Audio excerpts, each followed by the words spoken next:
fight. We don't have to kill. Everybody in the whole wide world really just needs to chill.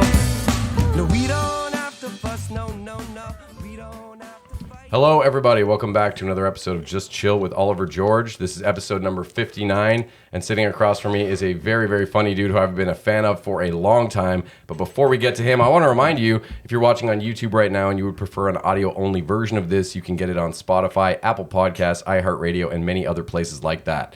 If you are listening on one of those, though, and you didn't know there was a visual side to the show, please come check it out on YouTube. If you're there and you want to subscribe, it would mean a lot. We finally hit 1,000 subscribers just the other day, so I'm super stoked about that. Also, if you want to reach out to me, maybe you got a cool guest idea or just some general feedback about the show, you can hit me up at justchillpodcasting@gmail.com.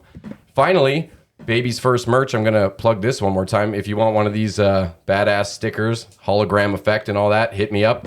Honestly, the next few people who just send me an email saying they want one, I'll mail you out one. So, and here, man, you can have one too. There's stickers? Yeah. There's only 100 of them. I don't think I'll be printing the exact same one. So, somewhat of a collector's item if it's ever going to matter. I don't know, but It's got a cool vibe though, man. It's like pretty stoner.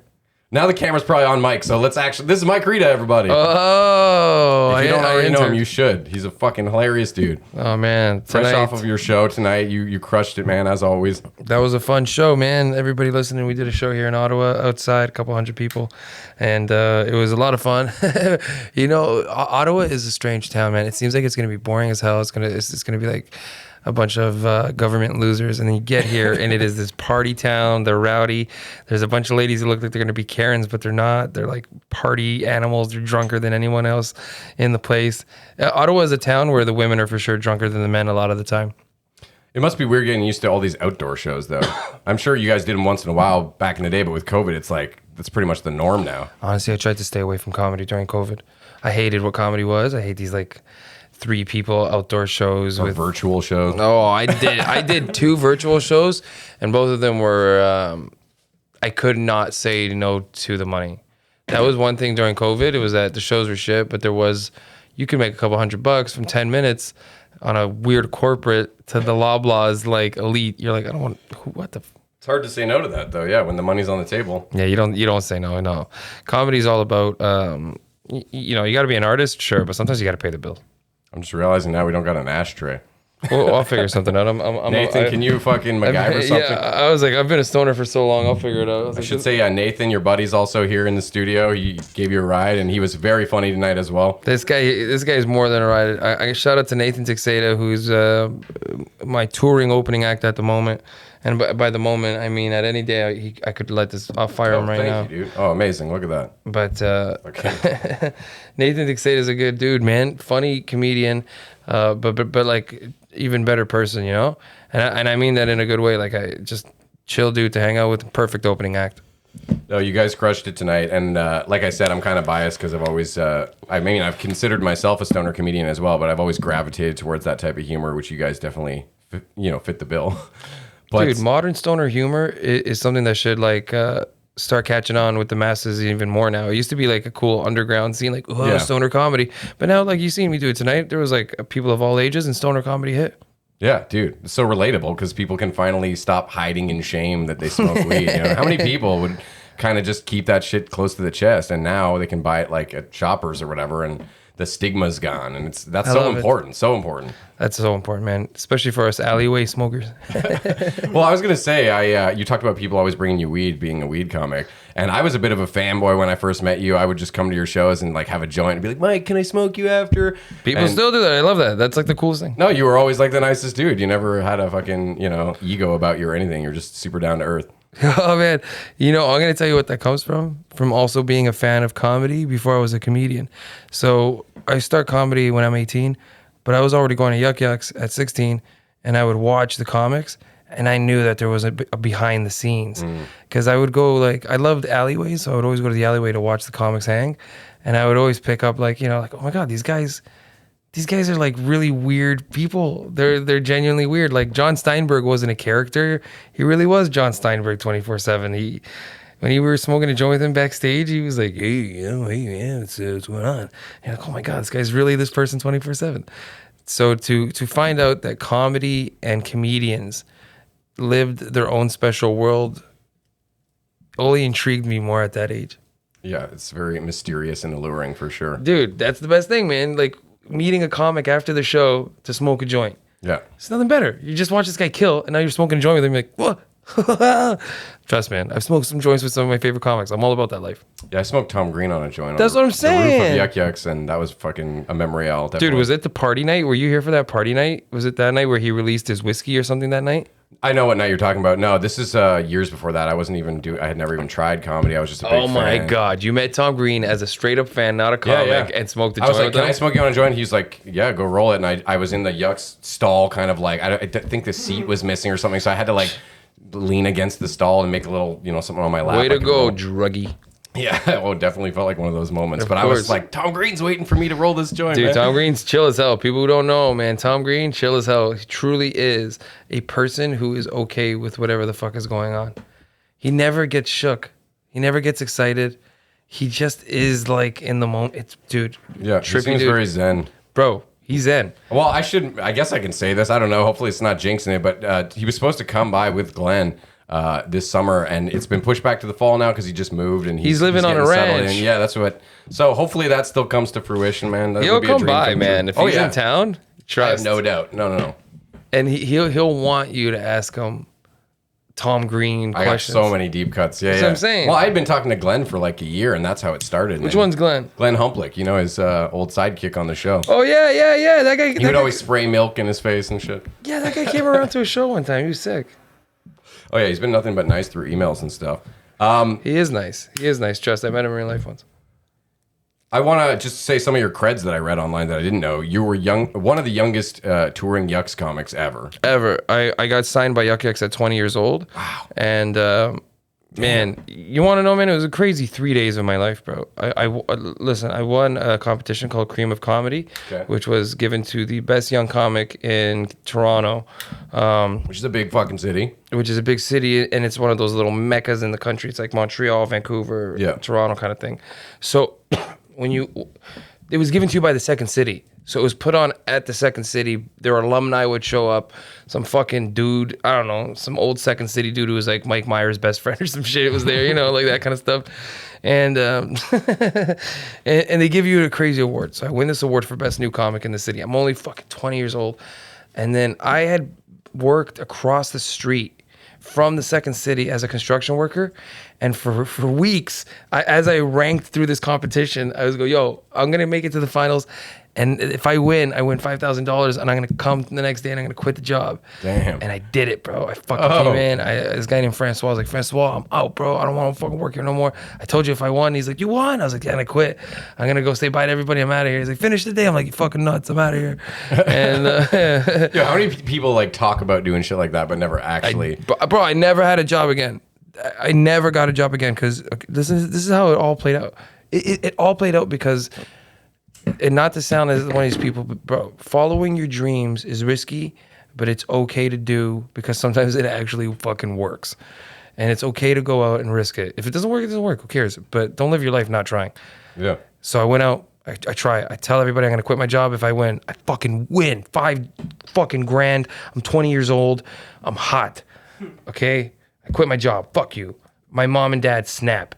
I'm like, it's okay. I'm gonna make money doing comedy. The next day, I start something called Stoner Sundays that goes on to become a fucking decade-long paycheck for me. Every week, sold out venue, and it was sold out on the back of me hosting the show while high.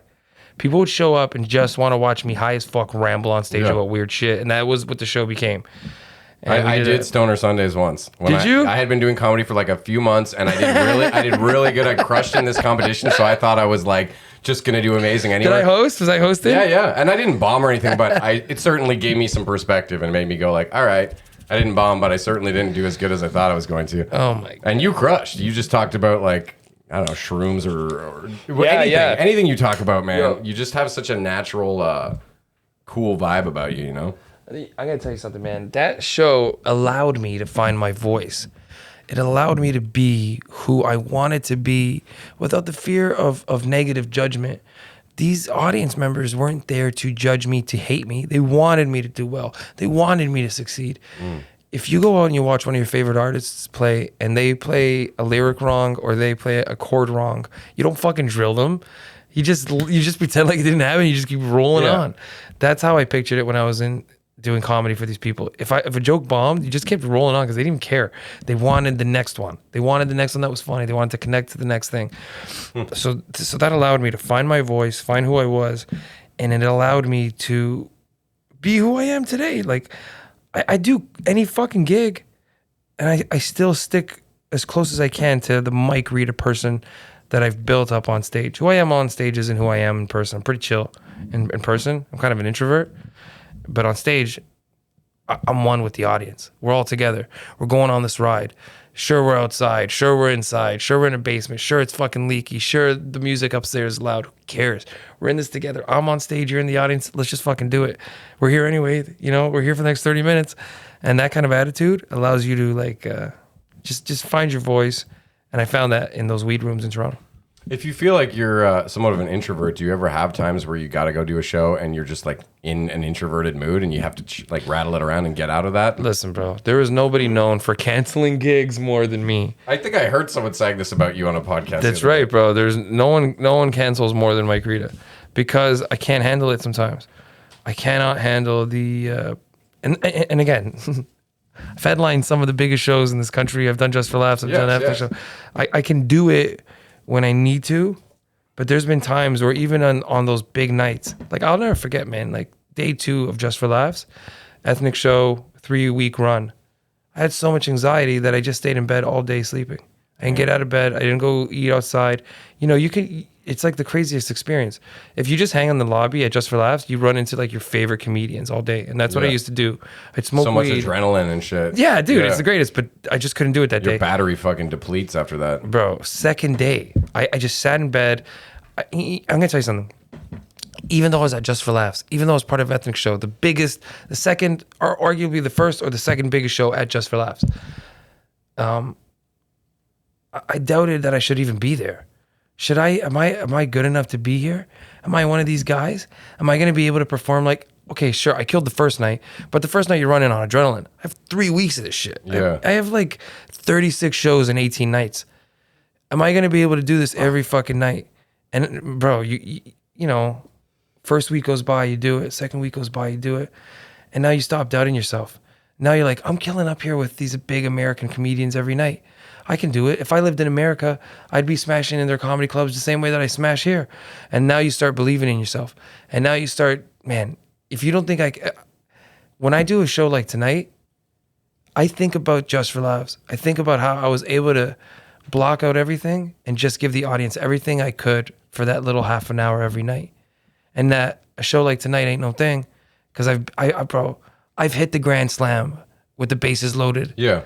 For the walk-off. The stakes are nowhere near like the same. The stakes aren't the same, bro. Yeah. But if you bring the same intensity internally, they don't know the difference. Yeah. They don't know that I'm acting like they're Just for Laughs. They're just happy to like, wow, this guy's coming out here and just killing. Yeah. This guy's really bringing it. But they don't know that I'm trying to kill for them the same way that I killed for the $1 million audience. Well, you seem so natural, and I think it's just like you feel like you're just watching your friend, you know, that you would hang out with. Like it's just that like down to earth vibe that I think is the best quality for a comic to have. That relatability where instantly it's just like your cool uncle or some shit, you know? Like I don't know, maybe that's a weird analogy. No, man, that's like, the fucking thing though. That's what even your favorite comic acts like they hate that they're on stage. Like Louis C.K. always acts like he's exhausted to be there. Like, I can't believe I'm here. Yeah. Chris Rock is like, I can't believe I gotta be here again to say this shit. Like, it's almost like they all gotta act like they don't want to be there, but they're really happy that we're all here together. It's just the way that comedy works. It's like subconscious self-deprecation. You know? yeah. It's so weird to talk about comedy in this kind of way, but you do know what I'm saying because you do comedy, so it's like I do, yeah. I'm not just talking to a host about this stuff. You truly do understand comedy in that weird level, man. I think I do comedy enough to relate to what you're talking about. Well, you just want a fucking like competition. What are you in the semis or something? Yeah, semis. Yo, see? Yeah. So I'm saying, I was a comic who was in the semis once. That's how it works. You get a little ahead each time. Here's the thing, though. I've been in the semis before, and I talk about this on the show a lot, but I'm such an intermittent comedian because I get distracted by other art forms, and I'll go like write like a legit serious song all of a sudden, sometimes I'm just being a dad for a while. Like I got 3 kids, so it doesn't bug me if I stop the momentum, and every time I come back, I still do like pretty decent at least. So and it feels good. I'm not trying to say that to like be like dude, that's cocky or art. shit, that's how art works, though. It builds up, and I got to get it out, and then I get it out, and then I'm like, okay, I'm good for a while. And I know that's not dedication, and I respect the shit out of the people who really hustle and grind because I don't think I have that in me, maybe. Or maybe I just have too much responsibilities and shit going on that like... Bro, having a lot of responsibility and still finding time to do what you do. I mean, people listening, you guys don't know this right now, but it's like fucking 1 a.m. Yeah. Okay? It's I 1 fucking love a.m. late night podcasts. Though, dude, man. we're They're recording always fun. after a comedy show. It's midnight. Yeah. I'm still going to go get McDonald's.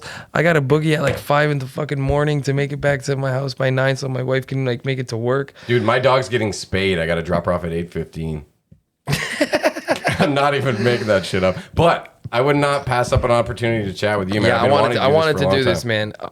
Honestly, this is the truth, man.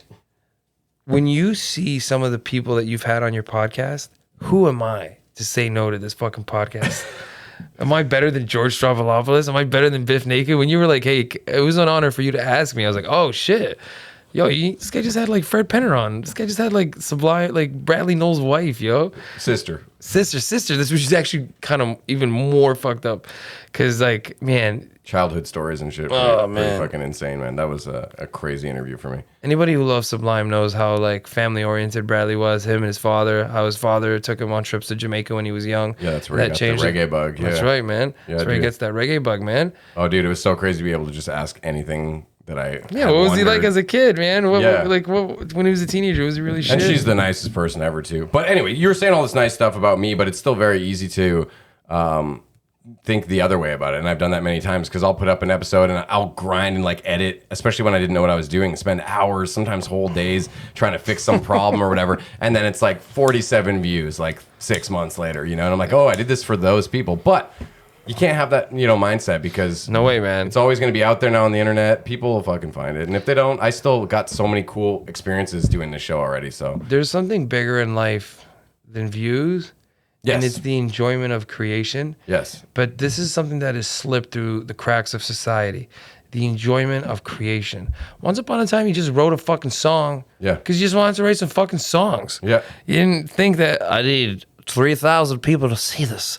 No. It would be like, I wrote a song, and when we're around the fire, hey, Bill, play that song about you growing up, and that song's nice. And you just be like, when I was a child, and you just fucking...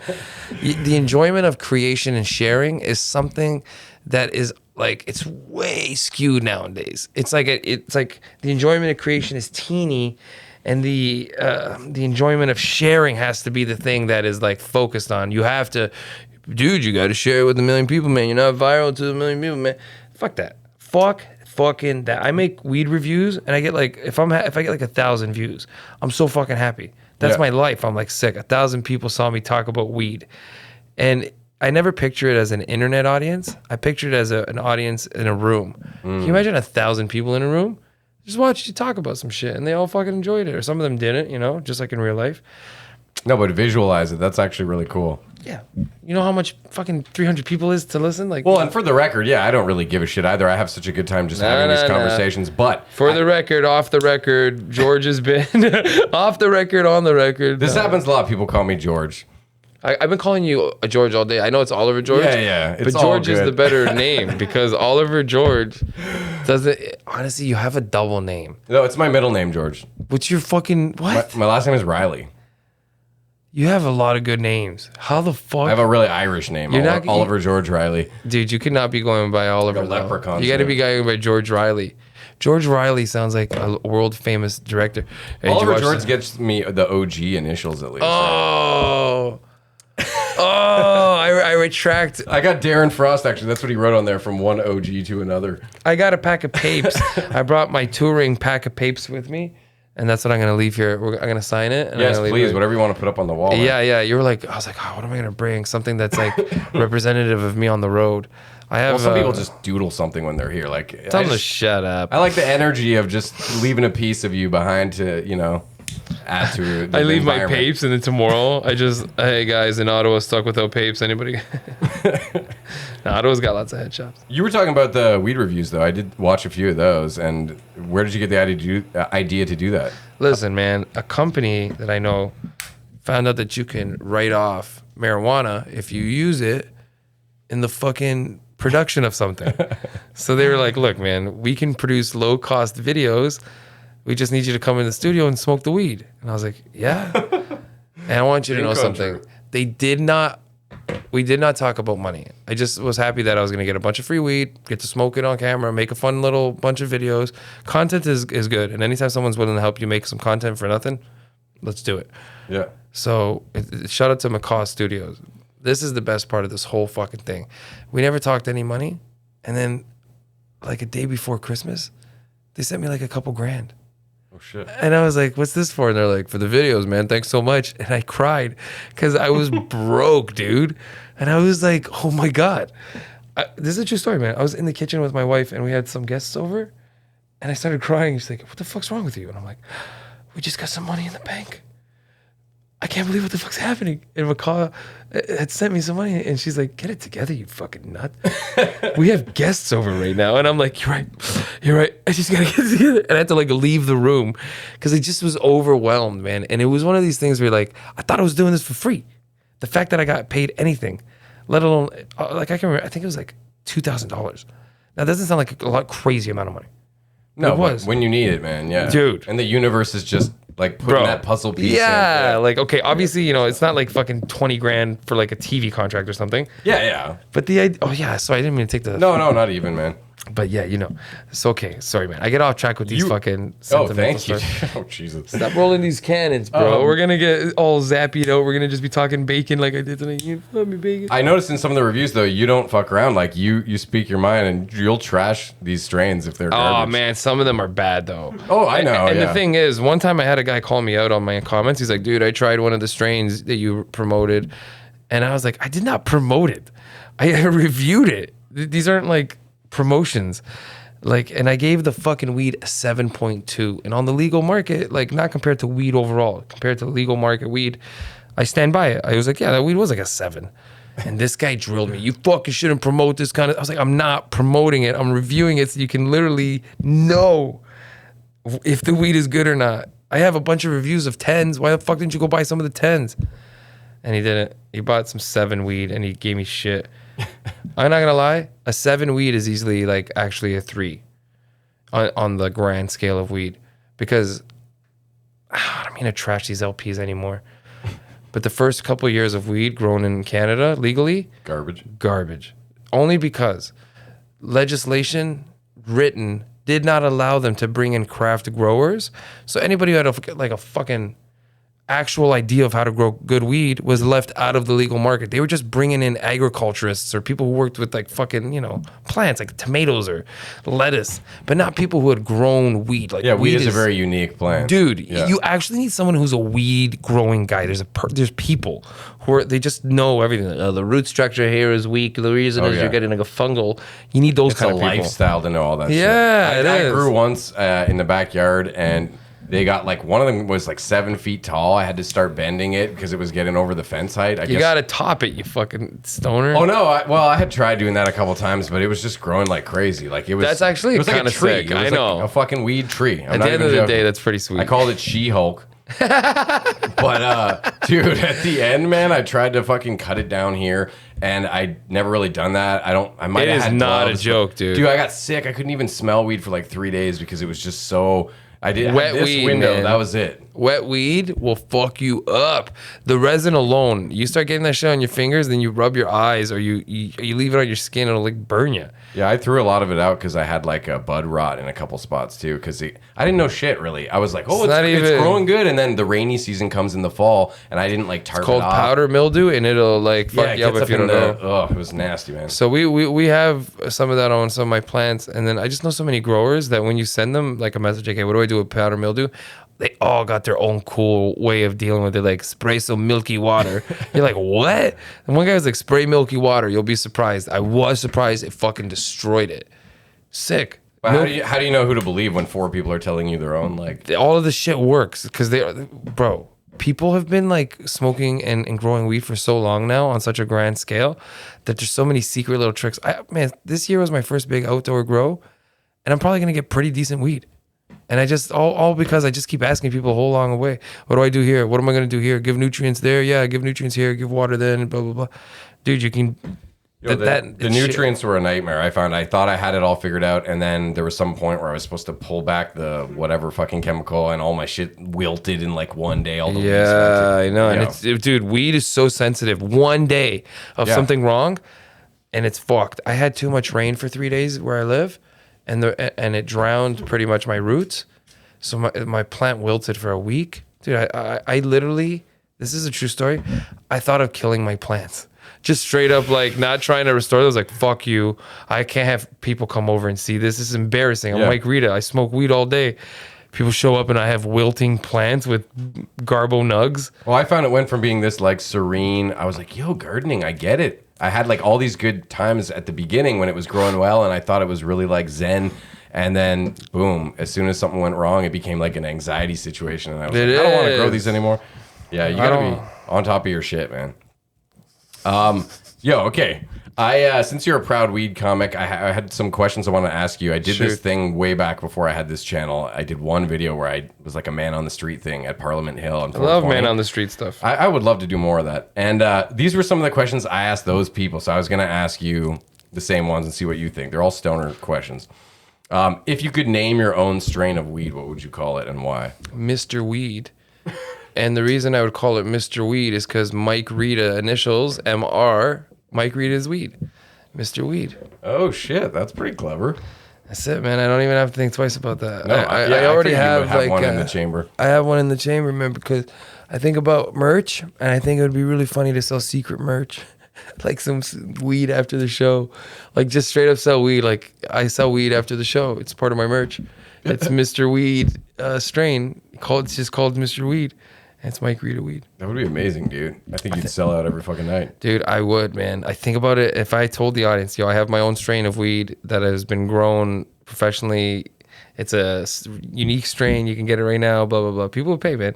Imagine you sold like half ounces for like, $100. That's like a cheap half ounce, but it would be sweet, man. People would fucking eat it up. That's always been my limit when I go to the stores and I see like anything near $10 a gram. I'm like, I can't do high school prices. Who the fuck do you think I am? Yeah. Fucking ludicrous? God damn it. 3.5, they want $45. I'm like, what?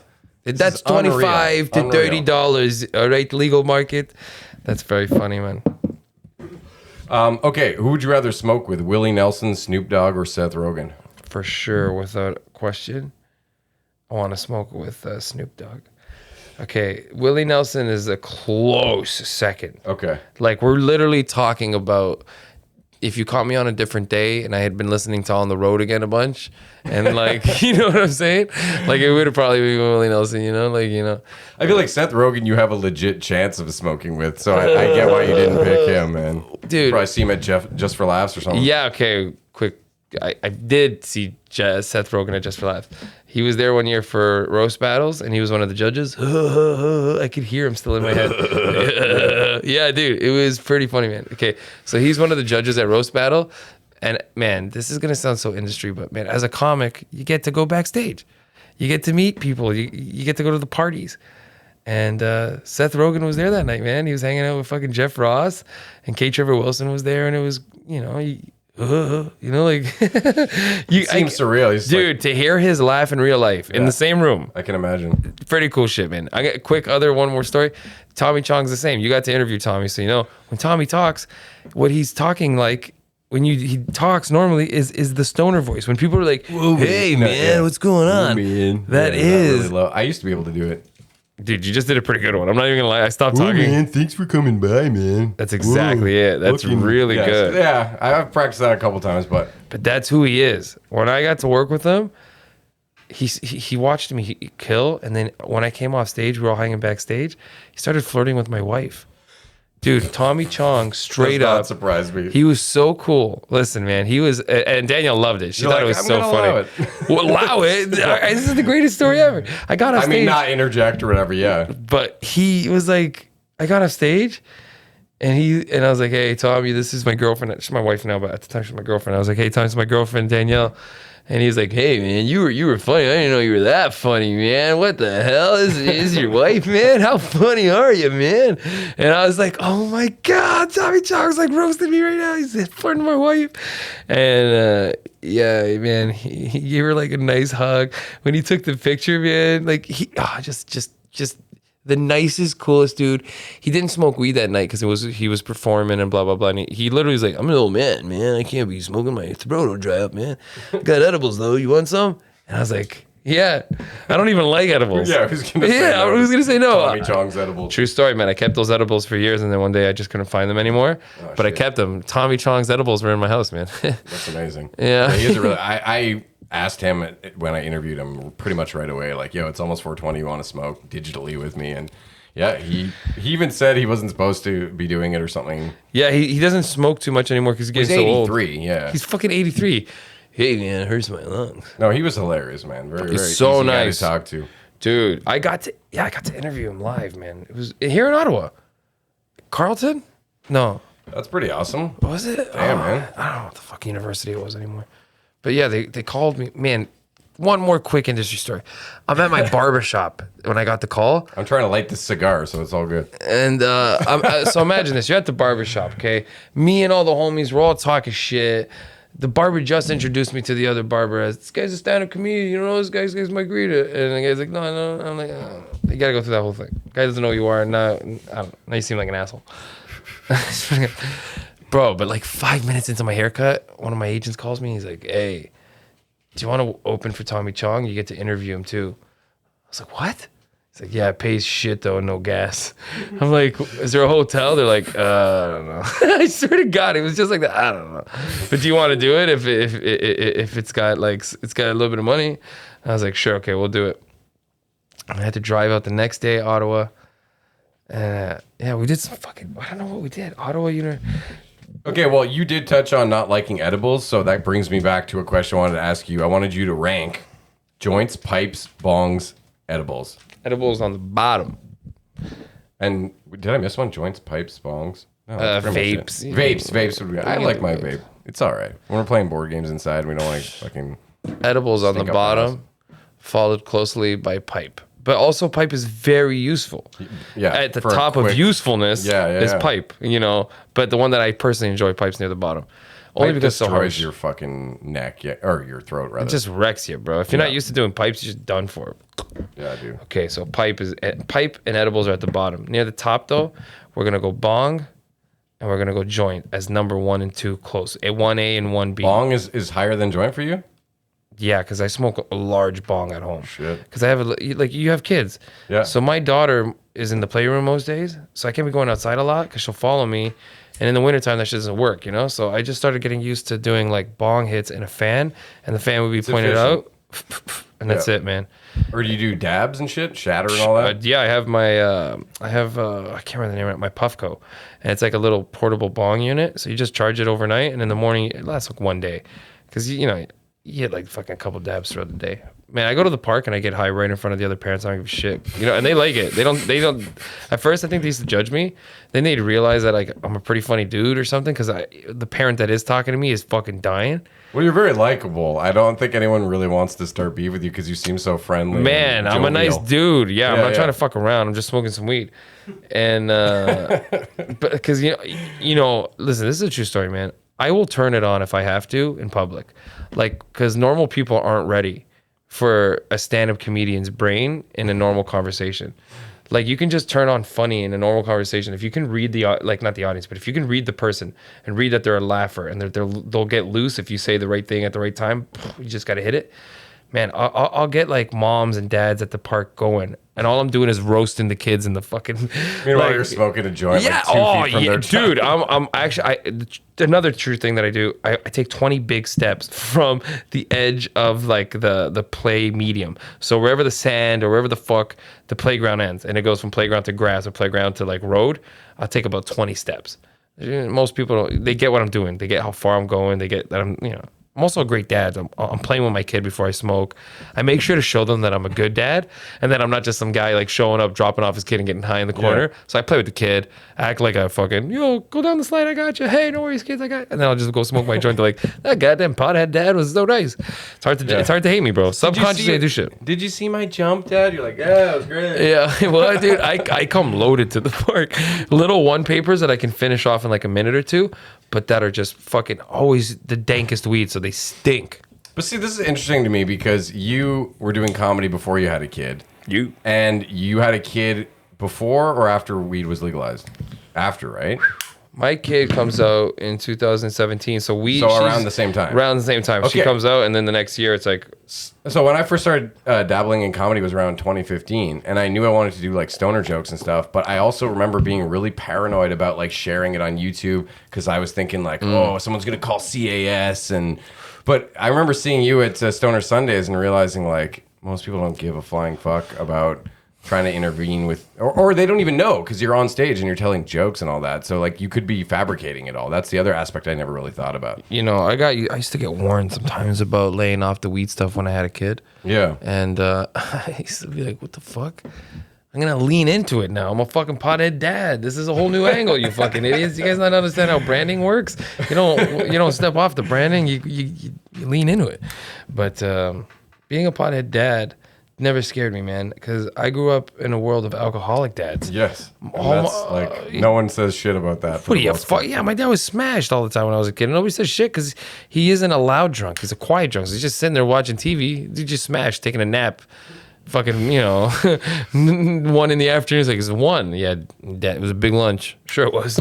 That's smashed.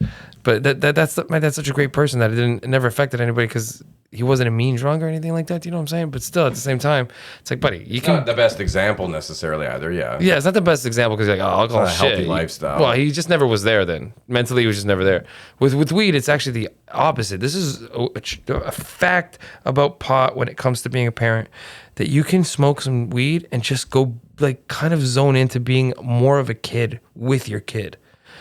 I can smoke a J, go sit with my kid and do doll voices for like an hour. Yeah. And I don't even know why. Or you're like, let's play fucking Legos, dude. My favorite thing is we have like a plastic swing in the backyard.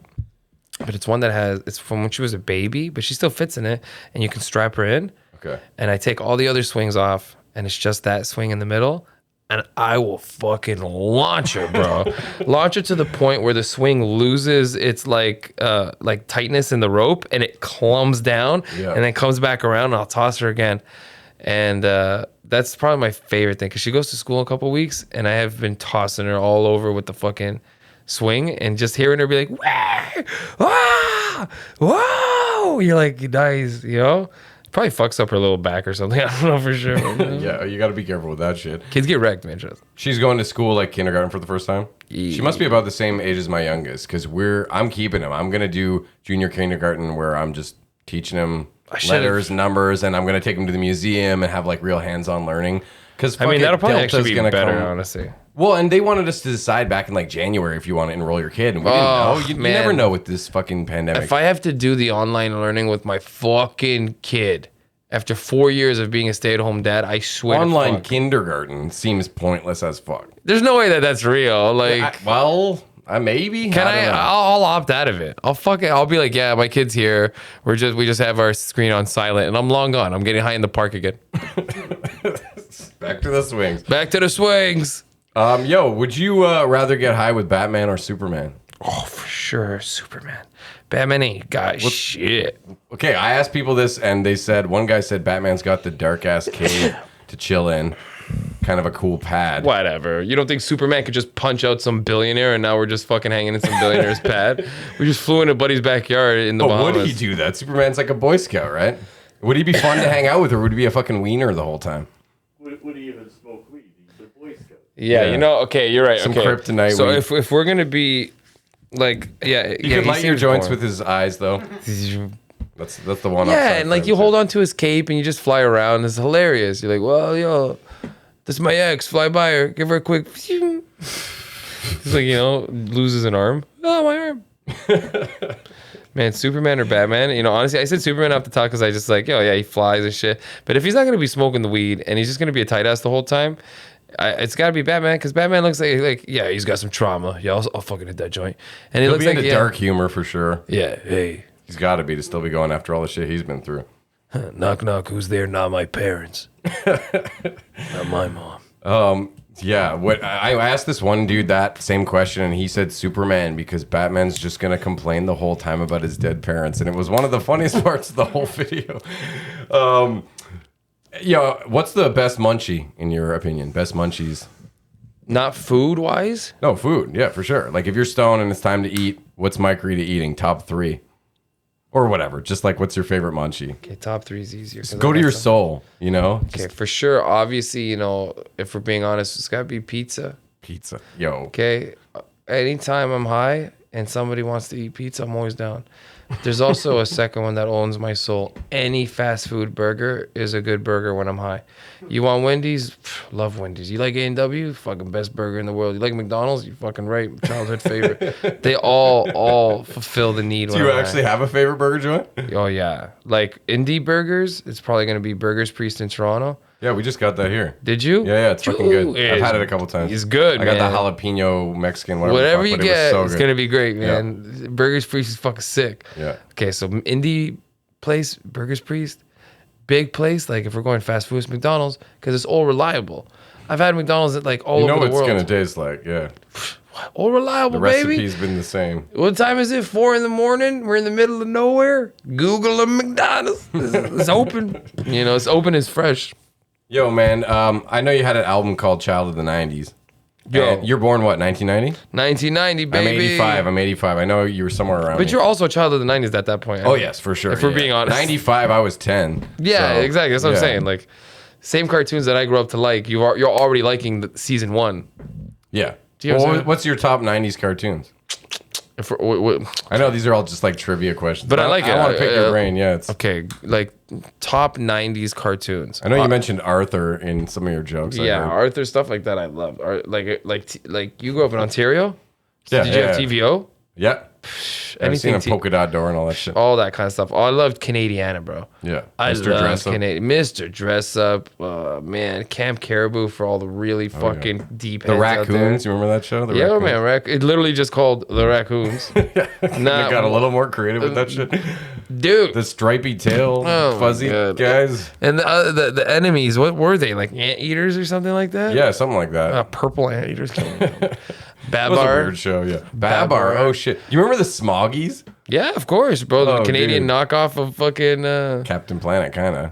Like, at least in theme, it was all environmental. How like, funny is that? The Smoggies or Smoogies. they were just these dirty fucking white trash people in a little tugboat, and they were like the villains because they didn't have any money. I think they were assholes, too. I don't really remember, but... Man. And then the other guys, I don't even remember what they were. They're like little Care Bear type people. Where Well, if we're super talking Care positive. Bears. I don't know if that was that American too, or was that just Canadian? I don't know. I would say that one was American. It was huge. That was huge, right? Yeah. Care Bears. They had movies and toys shit. and Yeah, stuff. yeah. They had Yeah. merch. Where's the merch? Care Bear merch. Man, if we're gonna go deep cuts like in '90s shit, like man, there's so many cool fucking. Oh, like Arthur's a good one. Arthur's a good one because it truly was a show about nothing. It's just nothing. Yeah. What the fuck is Arthur about? Weird hybrid animal people. That's what I'm saying. With animals, they had cats, they It had was weird. dogs, That's the part that weirded me they had out. hamsters. Why It's is like this what? bunny guy wearing jeans? It was just Here comes Baxter. Here comes Buster. Buster. Yeah, that was his name. And that big dumb guy, Binky. Binky Barnes. Shout out to Binky Barnes, 96, the original. Anyways, I wanted to bring this up because I know you're a huge Simpsons fan. Something we share in common. My mask is Simpsons. I am a my mom Simpsons made that nerd, shit for man. me. So this is another kind of one of these questions, but I really want to know the answer to this. Which 3 characters from The Simpsons influenced you the most comedically? Wow, honestly, that's dude, off the top of my head, number 1 it's got to be Duffman. Not expecting that. He's like Listen. a D-lister. Dude, heavy D-lister. Whoa, boom, boom, boom, boom. Dude, that whole Duffman.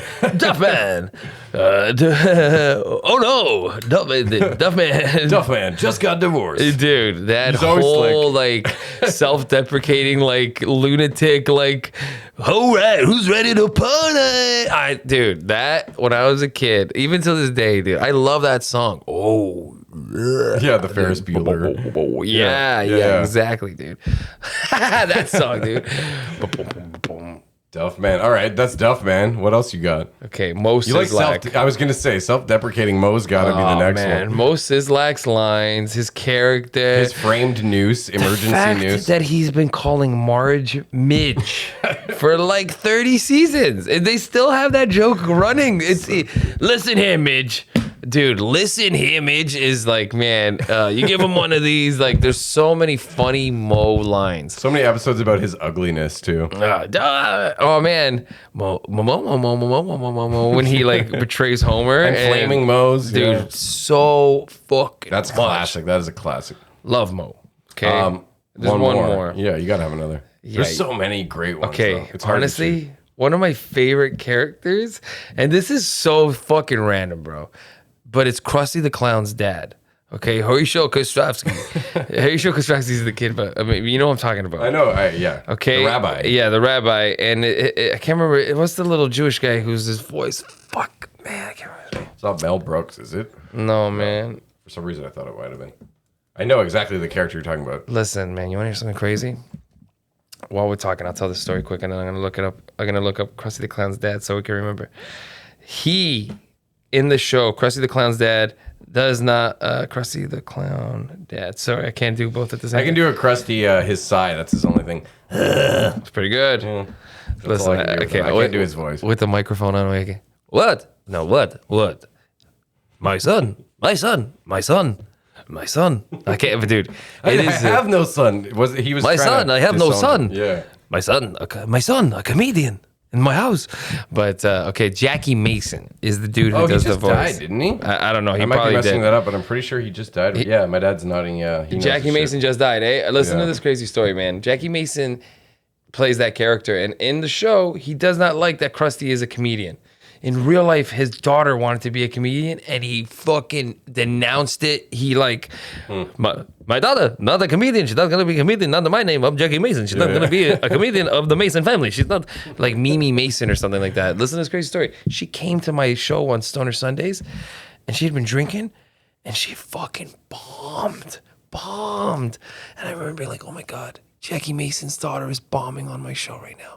This is like the craziest shit. If you told me when I was a kid, when I was like in high school and I was geeking out on comedy and I was learning about like Mort Saul and The Hungry Eye and comedy in the 60s and late 50s and you know, like, and you had told me that someday, fucking, not Jackie Mason, but Jackie Mason's daughter would show up to my weekly show, drunk out of her mind, and bomb. I'd just be like, what? What life am I living that Jackie... Alternate reality. Dude, shit. it Yeah. just was so weird. And it was so cool. I can't remember her name, Mimi, BB, Dee, fucking something like that. Dee Mason or something. She showed up. I brought her up. Nobody knew who she was. She's like, I'm Jackie Mason's daughter. She was like that. I swear to God. My daughter, a comedian, not in my house. Dude, that's a spot on impression. It gets better when I'm not high. Like The fact that you had such wicked Simpsons answers does not surprise me. Though I knew you were a real fan. I don't know why I chose so many weird That's people. great. but, That's man. deep cuts though. Like, man, there's so many honorable mentions though. Like for me, Frink is in there for sure. Well, even yeah, you had your chance, Yeah. Oh, man. Dude, or Wiggum. dude. Wiggum's Wiggum's such a okay. failure. Of a Okay, if we're talking like those kind of Donuts. characters too I that got aren't donuts. direct, man, I really like Ralph. I feel so bad for Ralph. My little nephew is autistic, so anytime I see Ralph, I'm like, God, he's autistic. It's just an autistic kid, and they didn't even do it on purpose in the 90s. No, exactly. It just was the person that they wrote. It was the weird kid. It was the kid that we related to. As autism wasn't a thing when I was a kid. He was just a weird, quiet kid in your class. And nowadays you're like, oh, he's just autistic. That's what that works. But yeah, man, Ralph. I dude. felt Ralph always got overplayed, but maybe it's just because I always had friends that were like quoting him all the time. So I kind of got sick That's of what I'm his saying. one-liners. Ralph is legendary, man. I say I'll take your Ralph and raise you a Millhouse. Obviously, Because what? Millhouse is just like, I don't know, such a classic character to me. Then why was there a bull bar? Dude. But my mom says I'm cool. Yeah, I like, can't do a but my Millhouse. mom says I'm cool. That's a classic one. So everything's coming up Millhouse, and he's like stomping around in his fucking pants.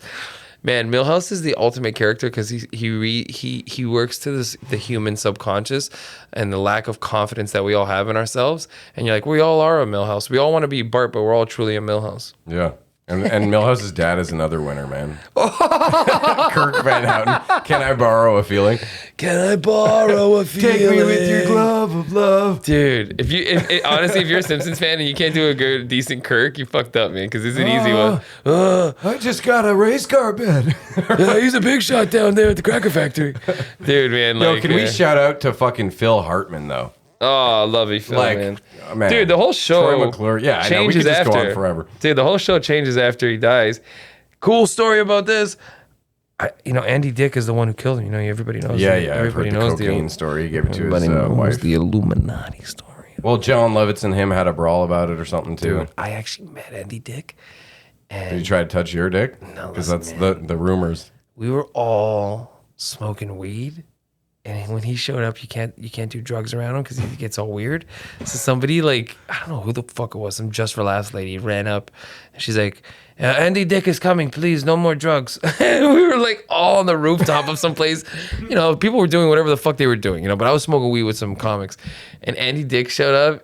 And even though he knew that everyone had put away their drugs, he was like, you don't have to put it away because I'm here.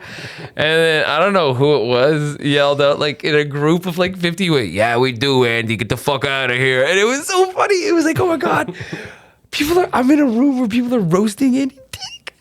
Yo, dude, you've had so many crazy experiences. This is all within 3 or 4 years where I don't know, man, where I was on fire. I was at Just for Laughs every year. I was doing, if I wasn't there for big shows, I was doing like little tapings. I don't know, man. I got blessed for a few years to go to Montreal for a few years.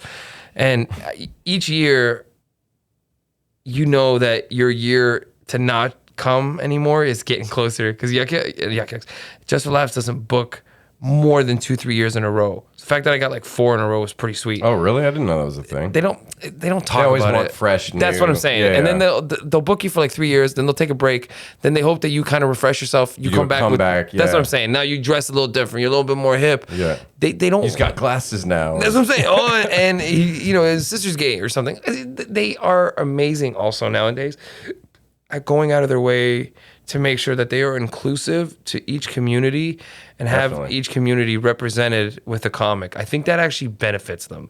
I think that benefits comedy going forward. Yeah. I never saw no motherfucking representation as a kid, and I would have died, even if the fucking comedian was shit, to see a Portuguese comic or some guy with the name like Tony Mello. Welcome to Just for Laughs, Tony Mello. Hey, my mom's a fucking construction worker. You know what I'm saying? I would have loved it. I would have fucking loved it. But I get to be that guy. I've had people come up to me who are Portuguese and be like, hey, watching you do comedy is amazing, bro. Just to hear you tell like our people's stories, that shit's amazing to me. And you don't even think about it like that when you're writing these jokes. You just think about it like, oh, this will be funny. And then you do Just for Laughs and you do all these high fucking like respectable things in comedy, and then people look at your material as not just jokes, but now it's art, bro. You are representing a culture. You are talking about a people's. You are locking down these stories internally forever, bro. Forever. And I like that shit. No, that's amazing, dude. Yeah, it's weird, man. I've Trust. seen you live a bunch of times, and you definitely talk about your heritage a lot. And I printed out some facts about Portugal. Yo, what a sick segue. This guy, you guys don't know, but that was unbelievably perfect. I was like, wow. Well, man, I just I love learning shit is what it comes down to. And when I meet someone, like, I respect that shit, and I want to like learn more about you. So Portugal's kind of fucked. The history of Portugal is like wild, bro. they got the oldest bookstore in the world that's still functioning. Which Yeah, is and it's fucking nuts. humongo, bro. It's beautiful and old, and So like this is one thing I was going to ask you. You've been there then? You've gone. I've been to the islands, never the mainland. So there's two types of Portuguese. There's imagine it like this: people from Vancouver or people from Newfoundland. That's the difference. And I'm from Newfoundland, Portugal. Okay. Okay, so I'm from the islands. Literally, bro, when we were Pangea and we were one crust floating around, when we split from Europe, what we know now as the west coast of Europe, Portugal, Italy, that kind of stuff, that was once connected to our east coast here in Canada. That was once Really? one of the same rock, bro. When you go to Halifax, when you go to okay, not Halifax, but when you go to Nova Scotia, when you drive the Cabot Trail, when you go to Newfoundland, and you see these mountains covered in like this like mossy grass. So there's just this huge mountain, just, you know, this perfect little grass on them. That's exactly what Portugal looks like, minus the vegetation, because Portugal sits a little lower on the equator, so the flowers are a little different. The grass is a little different, but other than that, the rock formation, the way that everything is built, everything is on a cliffside, especially where I'm from, is the exact same shit as Newfoundland. It is fucking insane when you're there. It just feels exactly the same. You're like, man, it's crazy. They don't know because no one's ever been there. No one's ever gone to the Azores Islands, but that's where I'm from. It's like a... Well, and isn't your fiance from Newfoundland, right? Dude, that's how I know. Like, I spent fucking way... Or wait, you said you're married now or no? Yeah, man. You are? Okay, because you had mentioned one time on social media hating the fiance shit. And we cut right by that, bro. I was in that now. I've been fiance for like... Are you crazy, dude? 4 years or something? Fuck that, bro. I was a fiance for a month. And I was like, we got a date now. Shit. We finally have a date a couple summers from now. Honestly, her and I have been planning a wedding, and she wants it more than I am. I'm like, man, just let me get you a sick ring. And you just sit on the ring and we just have a party. But no, we're going to have a nice ceremony. I've been divorced, so like I need like, I don't know. When you get divorced, you kind of like don't give a shit about marriage for a while at least. Man, that's really nice though, man. Like, I cared about love. I still fell in love with my fiance. And now I'm at the point where we've been together like 8 years and we're going to get married on our 10-year anniversary of like. So you were married young in your 20s sometime? Yeah, I got married when I was 23. 23, and then you were divorced and by she what? was 21. We were married like 4, maybe almost 5 years, somewhere in there, 4.5. Honestly, that sounds like the most perfect first marriage because you'll never make that mistake again, bro. Yeah, but yeah, for sure. And like everything worked out for the best, and we were on good terms. You guys had kids? Now. Yeah. My oldest too. We have equal custody, and we're all, you know, hey, can you take the kids on Wednesday? Like, you know, we're modern family and all that, but. At the time, what's that mean? You fuck her husband or something? No. God, Jesus. That was a deep cut, man. You laughing? I was trying to get the dad laugh, man. No, her husband's great. Not in that way, though. I don't know. I've never been there. This shows that we're getting cut. Whatever the fuck that commercial is that it tells you like the I just standards. Fucking like, you know, it's like, hey, can you pick them up from soccer? Or like we help each other out, you know, like it's no beefing, man. I don't got time for stress, and neither does she, and we've been like that for a long time now. So it's best case scenario for a divorce, you know. But when that shit actually happens, it certainly is weird when you've got young kids and shit. It was very jarring at the time to just be like, oh, I'm gonna go from seeing my kids 100% of the time to 50% of the time, and that's best case scenario. Like some people get like every third weekend if they're a shitty parent, you know. So 50% was awesome, but I remember it being pretty like a heavy blow at the time, being like, shit, man. I know, because I love my kid, man. It's crazy, yeah. Just imagine just like you can only see her school is fucked. Like I've been the stay-at-home dad for almost 2 years. That's my homie, bro. I'm awake from 6 and she wakes up around 9. And the best thing is hearing those little footsteps come running across the house, and then I'll be in another room, and there's like a little window that you can peer into the room that I'm in, because I'm in a like smoking room. Yeah. And I'm doing my, doing my little office, bro. And she'll look through the window and she'll be like, "Dad, I'm awake. Do you know where the videos are?" And I'm like, because her whole routine in the morning is, go brush your teeth, do that little thing. She can watch some videos in bed, because now that she's awake, I gotta start like unwinding from morning work mode, bro.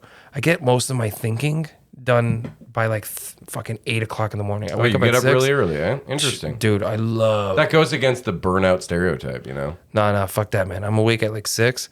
I love my weed plants, and there's no better time to take care of your weed plants than like 6 in the morning. You get out there, they're not even awake yet. You just prune them, prep them for the day, give them some nutrients, give them some water, talk to them, tell them to be okay. We're almost there. Thank you. Fucked up shit, girls. Man. Yeah, I tell them that we're almost there. Yeah. You girls are budding now. Thanks so much. Honestly, this comes from like you just want the best for them, you know? I swear to God, I'm like, they're living things. Maybe they can feel the love. Yeah. You know? You always watch those videos of those hippy dippy people being like, talk to your plants, please. They can hear you. They want you to. You're like, whatever, man. I'll try it out. I'll do anything for some good weed, man. If I don't have to buy weed and I can just grow it for the rest of my life. Even if you're essentially just talking to yourself, but you're using that as your conduit to, whatever. I always talk to myself. It's so healthy, though. Like, why wouldn't you talk to yourself? Just expressing your shit that you need to get out there. And it's crazy if you're having a back and forth conversation with yourself, maybe, in a really, really third person kind of sense where, there's limits, but I do think more people need to kind of just have those moments where they talk to themselves and not be embarrassed about it. Who cares? Get some shit out. Nah, man. That kind of embarrassment is what happens. Okay, wait. Sorry, we got off track. Get back on this Portugal Well, trivia. I got some Portugal facts. Yeah, Portugal has the longest bridge in Europe. I didn't know that. I didn't know that either. Yo, it's 18 kilometers long. Where? The Gama Bridge crossing the Tagus River. Yeah. I saw a picture and it looked fucking crazy, man. Yeah, that sounds right, man. The Gama Bridge, bro. Luis Gama, or whatever the fuck his name. The biggest wave ever surfed was in Portugal. Have you ever seen the video? No.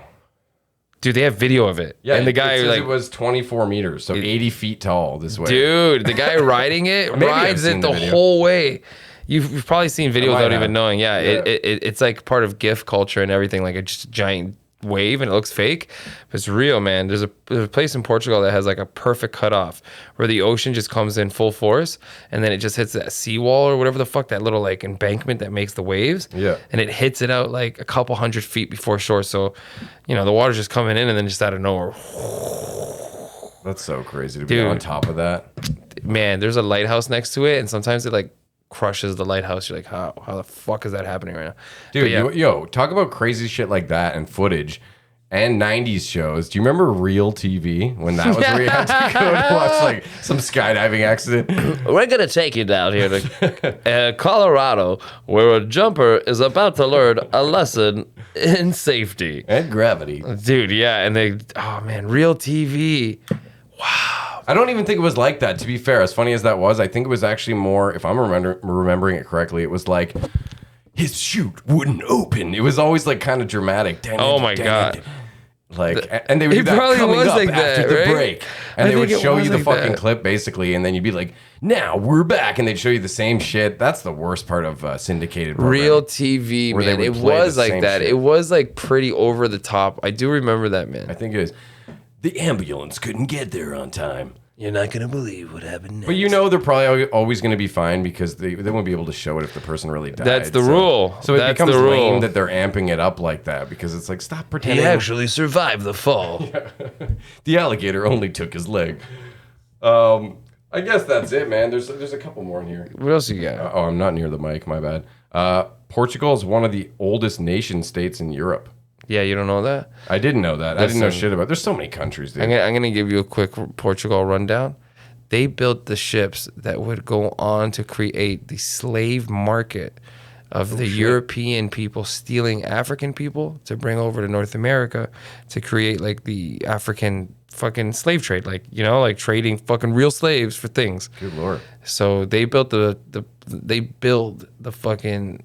Is that all boats. they did was just build the boats and then like, you guys do whatever you So want? they with these boats? that's what we did. We sold boats.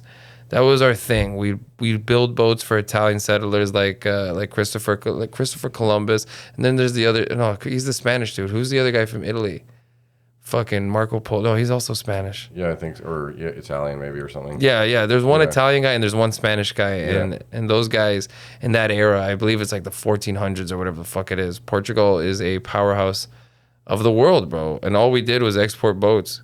But that's all they did. They didn't do any of the slaving stuff. They just made the Oh, boats. for sure they did slaving stuff because I guess everybody did. because when you go to Brazil, they speak Portuguese. Yeah. And I think that became like our South American port where I'm sure the history is way darker than I even remember it being, but I guarantee you that there was a lot of Portuguese, what do you call that shit when like Catholics come and they try to fuck around with the natives there?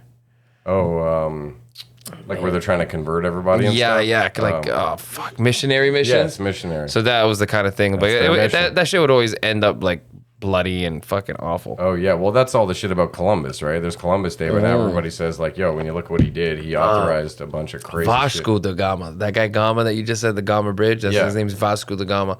That guy actually is one of the first dudes to discover like one of the trade routes through Africa or whatever the fuck it is to get to like India and all that stuff. So, when you look at the map, you can kind of see there's like Trade spices and all that shit. dude, he's one of those dudes, Vasco da Gama, bro. I remember when we were kids, they would teach us about that guy. Yeah, wasn't there some famous spice route that was like one of the most busy economic places in the old world? So, bro, that's the whole thing. Portuguese boats. I fucking love history. That's the other reason I wanted to look this Imagine shit up. that. The older I Imagine you get, could the go more- back for one day to Anywhere. the year 1472 Yeah. and you're in the middle of fucking Morocco and you're just there and it's like a Portuguese guy genuinely Portuguese guy. Like he's fucking 100% Portuguese. There's nothing mixed with him. And he's just talking to a Moroccan dude, and they're not even speaking a language that you've ever heard because they're all speaking trade language, which was like, you know, basics. I'm going to give you this in this much weight, this much gold, and this is what you're going to give me. Yes or no. And, you know, bartering and stuff. Bartering, straight up barter language. You know, on like a fucking sheet made out of papaya, whatever the fuck papayas or whatever that shit is. And you know, they're just fucking scratching in some shit, and it's like this much gold. No? All right, you fucks. Get the hell out of here. These Portuguese guys are the worst. You actually, not tonight so much, but other sets I've seen, you talk about your parents a lot and your roots in Portugal and everything. And I wanted to know, actually, did you go and seek out like comedy and trying comedy because you had so much stuff about your family you wanted to talk about? Or did you just have the comedy call, you know, happen on its own, and then you sort of realized that you had this well of material? Like, what was the chicken or the egg kind of? That's all I'm wondering. Okay. I start doing comedy. I'm like 19 years old, still very young, probably my first solid year from 18 to 19. I'm doing a showcase for Montreal. In Montreal, I'm doing a showcase already. But I came out of fucking comedy like a rocket, you know, I was ready to go. So I'm doing a showcase. I'm 19 years old. I'm doing something called the Comedy Works in Montreal, a little comedy club above Jimbo's pub. Jimbo's a real person. Jimbo watches me do my set. He's the guy who books you for the club if you do good. And I'll never forget this. Man, it's going to make me cry. Because what a good question. Jimbo brings me to the back of the club. He goes, you suck. Your material was absolutely fucking garbage. But those stories about your parents, very fucking funny. Funny. You hear how my audience was laughing? They loved it. You can come back tomorrow. You can do some more spots. But you can't do your fucking jokes. Tell stories about your parents. Okay? Wow. I went, for real? I can come back tomorrow? I didn't even care that he had just made fun of my set. I was like 19. I was just so happy to do it. And I go, thanks so much, Jimbo. He goes, yeah, don't forget. No fucking jokes. Just fucking stories about your parents. That's what the people like. That's what I would like too. I want to hear, go think about funny shit your mom does. I was like, okay. And the next night I came in and I did my mom's voice for the first time. Mikey, why are you going to? And that was the night it was born. Man, that's amazing, man. I had to take a deep breath, bro. Can I just say that if anyone said, here's a character named Jimbo, that's the voice I would have expected. Oh, I own the pub in the basement. I love comedy. But the city right now, they're not helping me. He always used to complain about how the city's not helping me. He meant the people, but he was blaming the city. They don't want. I don't know what the fuck they want. Is this place still around or no? It just ended like pre-COVID. But man, the best comedy club. You could have Jimbo still around? Oh yeah, somewhere. Yeah, I'm He around. switched into his voice. Yeah, I was like, yeah, I'm around. I'll be here, guys. I never leave. I'm Jimbo. He wouldn't like you smoking in the back. He always used to give people shit about that. I don't know why. In comedy clubs, you can always smoke in the back. He wouldn't let you smoke in the back. I don't want drugs in the back. All right, Jimbo. I heard a joke about your mom, you know, giving you shit about smoking weed, especially growing up. Has she softened at all with legalization? Not only has she softened up, bro. She tokes? No, man, but she's like, she'll use weed cream for her, like, she'll do everything but smoke. Because in her head, she's like, I gave him shit for so many years about smoking that now I can't be smoking. I'll be a huge hypocrite. He'll never live it. You know, I'll never let it, like, I never would. I'd be like, look who's smoking. Old arthritis, diabetes, yo, bitch. But no, you know, she doesn't smoke, but she'll use weed creams. She'll use CBD. She doesn't give a fuck. She gets what CBD is now. She like gets the, you know, but she will not fucking toke a joint. Damn. Yeah, I guess my parents are pretty much the same. I don't think you would smoke, eh? You used the vape once, I think. Yeah. And he ate edibles once. That's a whole other story that I've told on That's this no show good, before. man. Edibles are no good for someone who doesn't want to consume marijuana. Yeah. Okay, wait. It can go sour for sure. Here, we got to wrap this up. Yeah, no, I was going to say I got one last question, man. I feel so bad. No, not even. It's okay? Yeah. Like I Okay. said, my dog's getting spayed in the morning, so. The last question is the season 2 question I've been asked to everybody. If you could meet and have dinner with anybody that you've never met, whether they're alive or dead, who would it be? I could have dinner with them? Yeah, just chill and have a conversation with somebody. Anybody in the history of mankind. Yeah. But someone you've never met. That's the only stipulation. It can't be like somebody you want to see again, like your dead grandma or something, you know? Fuck all those people. The people who would see their grandma, or are you talking about the grandmas? Both. Grandmas, people want to see their grandmas. Get over yourselves, grandmas. Banana. I never had grandparents growing up, so I'm very young for shit about that stuff. Okay, let me think. Somebody who I would love to. We're gonna go. Honestly, man, that's such a good question. It's a loaded one though. It takes a minute, and I don't blame people when they want to take a pause on that one because it's heavy. There's so many options. There's so many options. But don't overthink it because whatever. I know who it's gonna be. Like, not gonna happen. It's gonna be Jimi Hendrix. Nice. It would be Jimi Hendrix. Not even a comedian or anything. I just love to talk to Jimi Hendrix and be like, man, what was it like being the guy? Like just to change music forever. Like, but I'd want him to know who he was after he died. Oh, interesting. I wouldn't want him to just think that it was like he's just who he is. He would be aware of his legacy. Correct. I want it to be like Jimi Hendrix with the knowledge of who he is after his death. So that I could be like, what's that like? What does that feel like, Jimi Hendrix? Because everything before he was very plain and very like, Yeah. Love made it. And then he shows up and he's like, wow. So radical, yeah. Dude, like, Yo, it sucks he fucking died too because it so could have been avoided. No, that's how that happens. You don't want Jimi Hendrix to be old. Can you imagine Jimi Hendrix fucking being carted around like what's his name, Chuck Berry was until he was like 90, just kicking his leg? You never can tell. all right, Chuck. All right, that's enough. Yeah, man. Shit. Jimi Hendrix is gonna be my answer, only because he influenced me so much.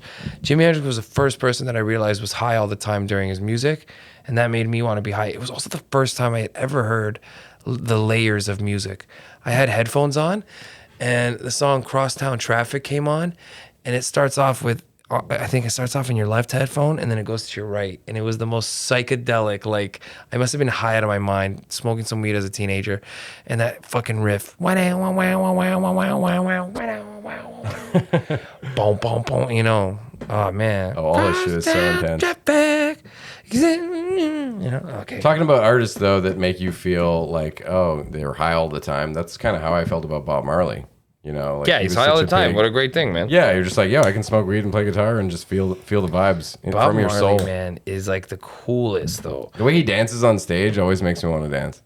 He just lets his hair fly and he just kind of like, man, in bounces, interviews, when people are like, "Are you?" They're like, you ever see the interviews? Like, "Are you rich?" He's like, "What is rich?" Yeah. Are you wealthy? What is wealthy? Another spot on impersonation. Yeah, oh man, it's just so funny the way he talks. He always sounds like he just smoked a massive joint. I don't know what you want people to do or say about me, but it's not what they think I am, but who I am, and that is my wealth. I don't have wealth from. I love that. He's so wise, yeah. And you're like, oh, sick. This guy's literally answering that for like a national television. He's like a Yoda. Dude, I went to Jamaica and we went... Did you do the Bob Marley tour? Yeah, dude. And you get to sit on the rock that apparently he would meditate on. Yeah, that's his rock, and bro. He's got like a crypt basically, and the tomb that he's in, you can like smoke joints in there and stuff. It's pretty epic. If you can make it out sometime, you got to do it. Oh, for sure. It's bucket list shit, Yeah. We're at the Bob Marley house, man. Yeah. Yo, thanks so much for stopping by, man, and doing this late night. This is the Bob Marley house. Yeah, it was like smoking weed at 1 a.m. laughing. No, this was a fucking blast. And that's it, guys. Everybody listen, man. Just fucking thank you for listening. If you listen the whole fucking time, I never make it to podcasts. I make it to like 40 minutes. And I'm like, all right, boys, you high. Knock it out. That's how it goes. But if you listen to the whole time, thank you so much. I really appreciate you guys even spending some time with me. And Oliver, thank you so much for having me, man. This was fucking so long overdue. I think we've been trying to do this for like a year, so it was nice to get it over with. And finally, be like, okay, I can come see you in Ottawa without me feeling bad worked out, for not like making it out till I do, because I carry guilt, like immigrant Portuguese old school guilt. I never meant to put that on you. You don't put it on me. Okay, my mother put that on me when I was like 4, and it's never left me. So now I'm like, I've always just been an eager fan, and you've always been super nice to me. So I'm about it, man. Thank you for having me for real. This is nice. We'll do it again sometime. Thank you. Now we play the arcade. Bow, bow, bow, bow. Oh man.